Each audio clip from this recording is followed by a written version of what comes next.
Yaqinda Instagramda bitta video ko'rib qoldim. Ya'ni aktiv va passivni tushuntirilgan. Aktiv bu siz uchun ishlaydigan narsa deyilgan. Aktivni ko'paytirish kerak. Passiv siz uchun ishlamaydigan narsa degan. Passivni kamaytirish kerak degan.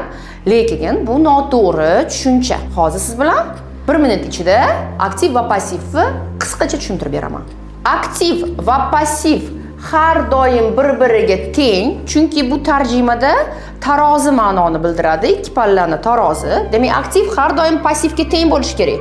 Aktivni ko'paytirsak, aslida passiv ham ko'payadi. Nimaga? Chunki aktiv bizda nima ma'noni bildiradi? Bu bor bizning iqtisodiy resurslar.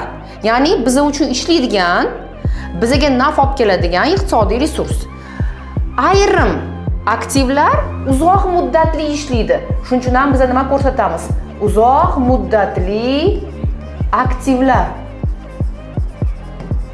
Ayrim aktivlar joriy bo'ladi. Ya'ni rus tilida tekushий aktiv deydi, joriy aktivlar.